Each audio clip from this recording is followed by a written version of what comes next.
spécialement de l'éveil de conscience des Kinois et des Kinoises.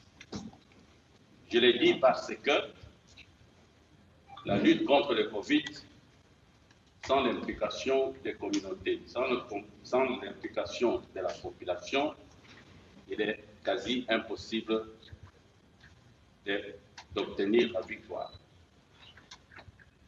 Votre présence, messieurs et mesdames de la presse, est très importante pour accompagner les secrétariats techniques en donnant l'information adéquate,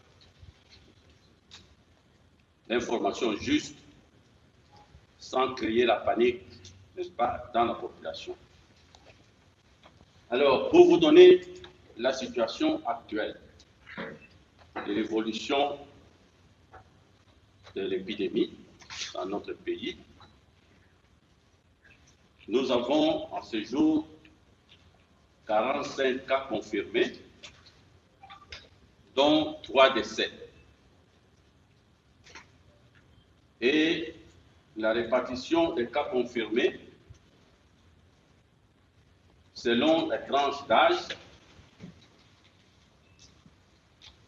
nous voyons que ce sont des jeunes adultes entre 31 ans et 50 ans qui sont les plus atteints.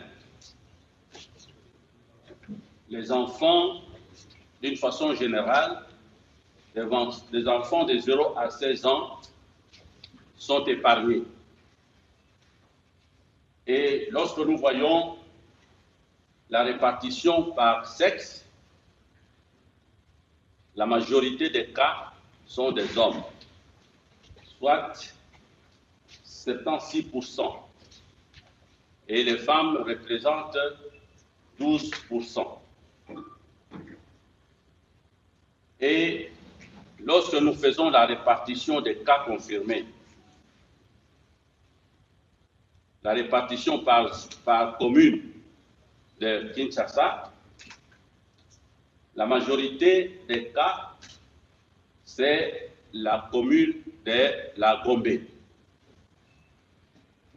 Et quelques cas, on a trouvé dans la commune de Kitambo et la commune de Kinshasa.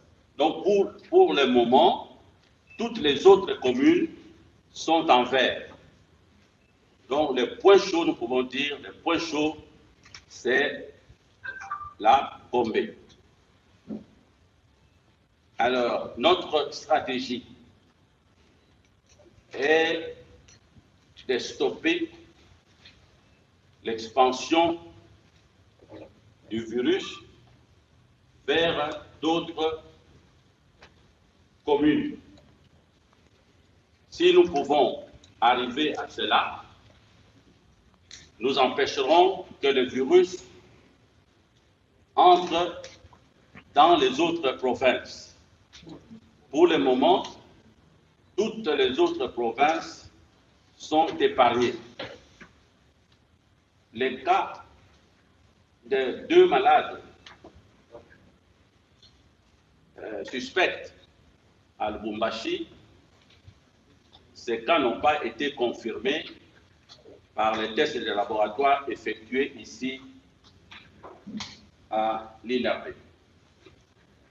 Alors, quand nous voyons l'évolution des cas, pour dire ces cas viennent d'où? Donc, les tout premiers cas étaient des cas importés, soit de l'Europe, soit des États-Unis.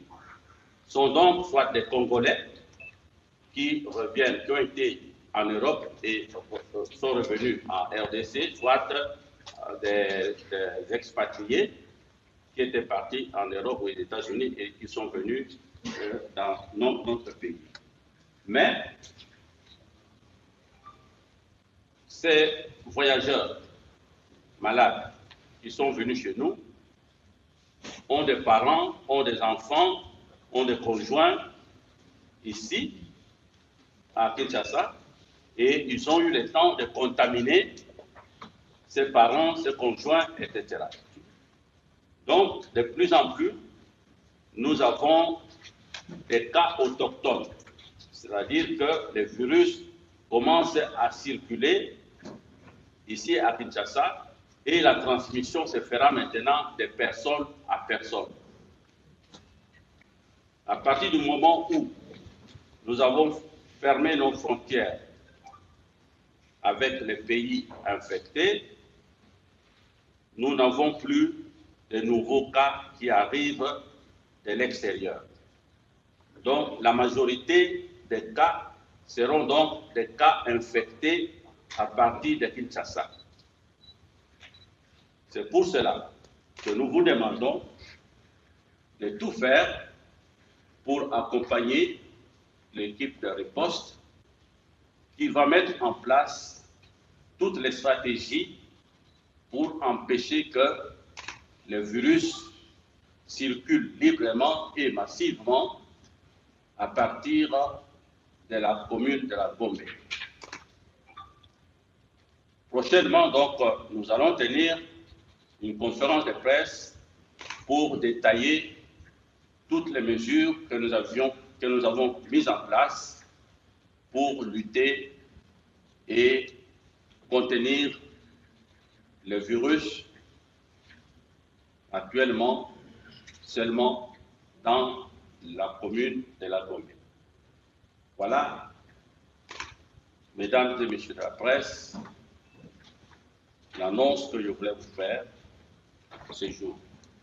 Donc, nous avons pris les choses en main. Nous avons confiance en nous-mêmes. Nous avons confiance dans la population de la RDC et le soutien de la population de Kinshasa pour que cette épidémie s'arrête ici à Kinshasa et n'atteigne pas les autres provinces du pays.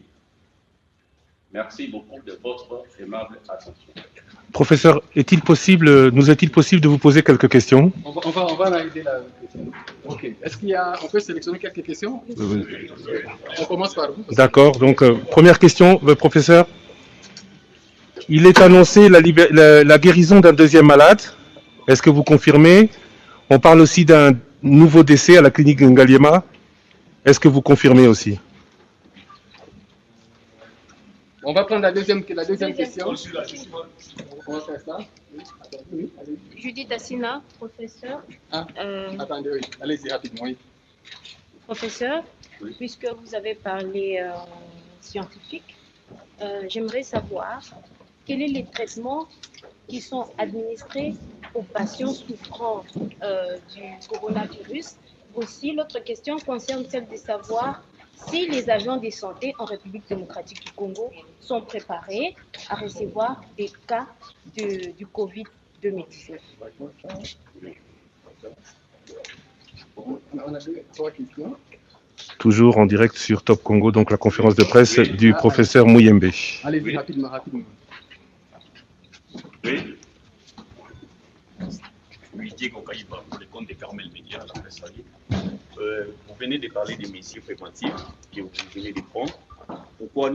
Pourquoi pas ne pas révéler l'identité de ceux qui sont déjà affectés pour essayer d'épargner ceux qui ne sont pas encore affectés? Puisque dans la cité, on parle de révélation d'identité de ceux qui sont affectés. Qu'est-ce qui vous pousse à cacher l'identité de ceux qui sont affectés? Pourquoi ne pas les révéler pour épargner certains? Merci beaucoup. Professeur, parce que c'est vous qui gérez la riposte, pourquoi ne pas directement préconiser la suspension de vols à l'intérieur du pays immédiatement pour que d'autres provinces ne soient pas contaminées? Pendant ce temps aussi, on attend des hôpitaux qui se plaignent du manque de matériel de prise en charge des cas des malades qui sont abandonnés. Okay. On peut arrêter la première question. Voilà, donc en direct, la réponse du professeur Muyembe. Vous êtes toujours en direct sur Top Congo FM, en direct de l'INRB, conférence de presse de l'Institut national de recherche biomédicale. La première question, c'était par rapport au décès. Quatrième décès, d'abord les guérisons, deuxième guérison, et puis la sous-question, c'est le quatrième décès. Ça, c'est la première question. Bon, je pense que les guérisons, nous en aurons beaucoup. Hein?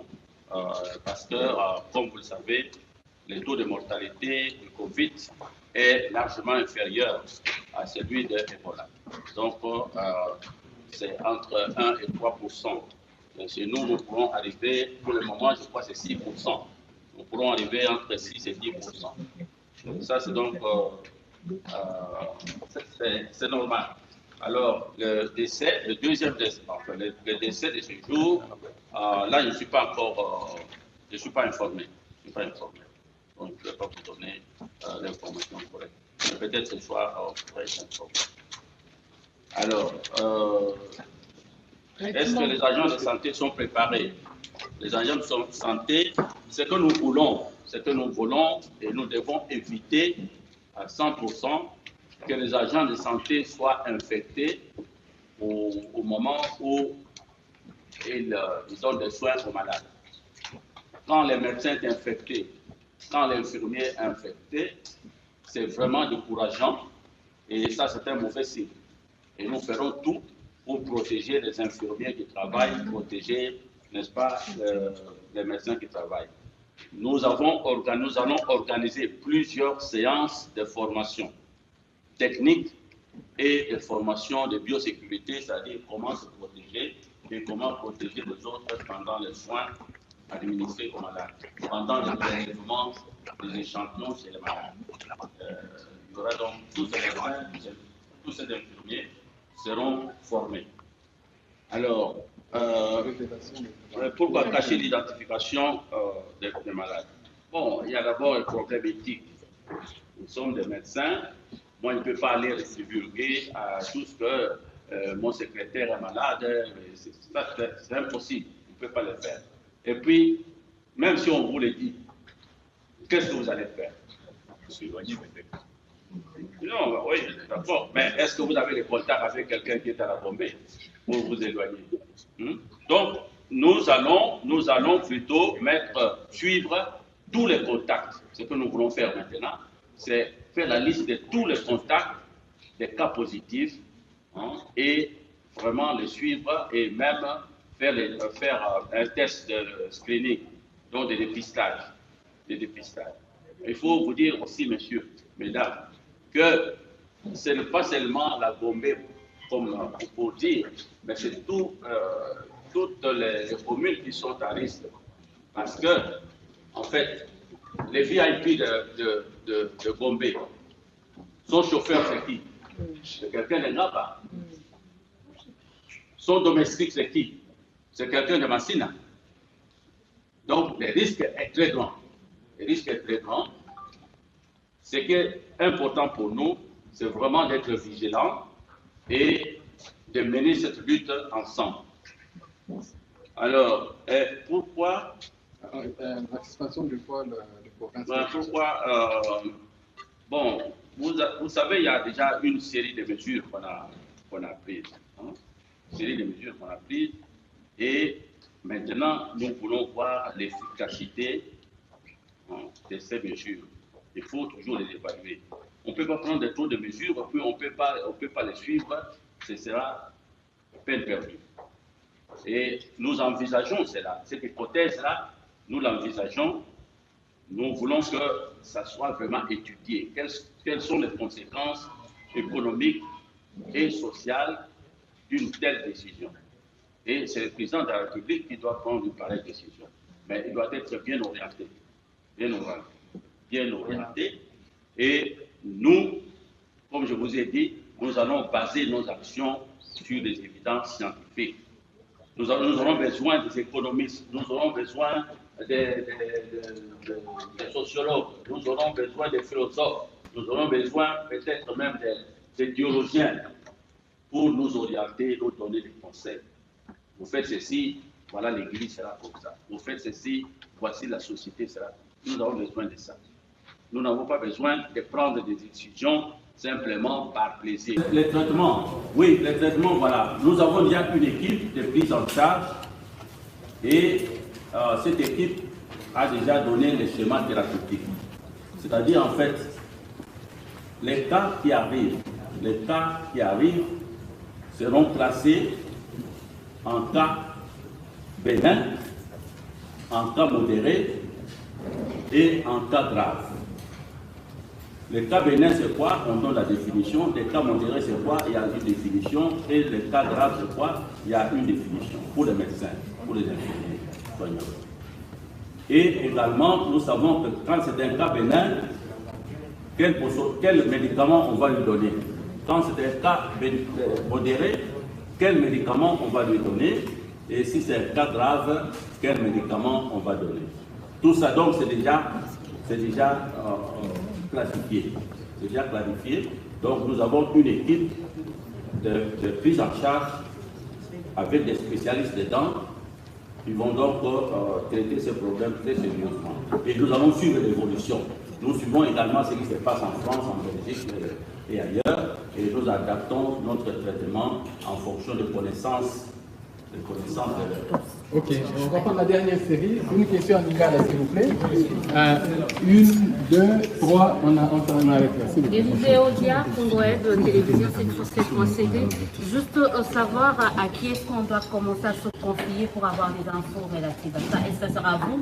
Est-ce que ça sera le ministère de la Santé? Est-ce que ce sera quelle structure qui va commencer? Et ça sera comment? Quel sera le format?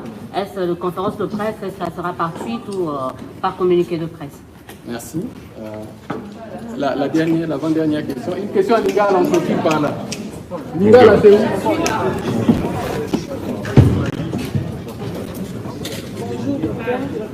Kombo la ngai grâce Bisasi, un journaliste. Kombo la ngai grâce Bisasi, un journaliste et la zone qui est facile. Donc tout le monde est bien. Est-ce que déjà ils ont un qui manquant pour eux aussi besoin pour combattre COVID-19 et la précaution nous avons aussi besoin en tant que docteur dans le Congo pour combattre l'épidémie. Ok, dernière question. Dernière question, s'il vous plaît. C'est la dernière. Allez-y. Pour l'univers groupe télévision. Professeur, nous voulons connaître la durée de vie du coronavirus en dehors du corps humain, par exemple dans les liquides et les matières solides. Ok, merci.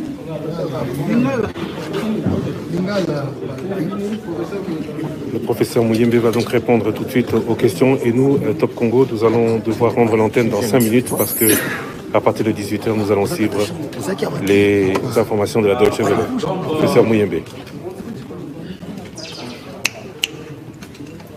Donc, la source d'information, nous, on donne l'information, nous partageons ce que nous avons sur le terrain. Donc, le secrétariat technique coordonne toutes les interventions sur le terrain. OK? Nous produisons des informations. Nous vous transmettons quand vous êtes ici. Les informations politico-administratives ou bien tout ce qui est délicat, nous les transmettons directement au ministre de la Santé et le ministre de la Santé transmet, n'est-ce pas, à la hiérarchie. Nous sommes également en contact avec le task force présidentiel qui fait l'interface entre le secrétariat et la présidence. En fait, le problème ne se pose pas parce qu'il n'y a pas de secret. Pourquoi vous êtes venu ici? Vous êtes venu chercher l'information, on vous le dit. Donc, on produit l'information, on vous les transmet.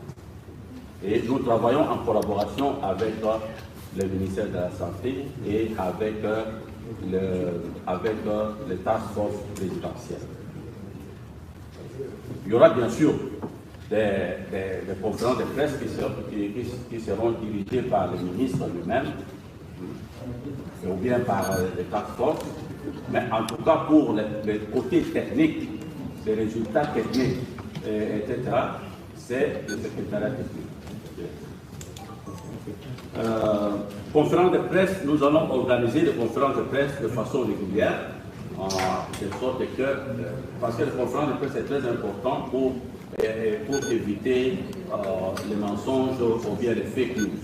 Nous ne voulons pas les fake news, Donc, ce sont les informations correctes qu'on va vous donner et qui viennent de la source. Ce n'est pas une invention. Oui, c'est tout. Lingala. Oui, qu'est-ce dans Lingala, c'est quoi? C'est Lingala. Pour la vie de mon pays, au vite, à j'ai fait dans le traitement terre. Parce qu'on met partout. Ils en la Chine, ils en Europe, France, Italie, États-Unis. Parce qu'on met partout sur nous, parfois porté. Bati, oyo, na oyo, le coup la dingue pour ça là. Vous avez la fièvre, ce qui est malaria, ce qui est bactérie, on évite aller aux huiles quinines, aux huiles antibiotiques, aux huiles antipyrétiques, etc. Tout le monde est.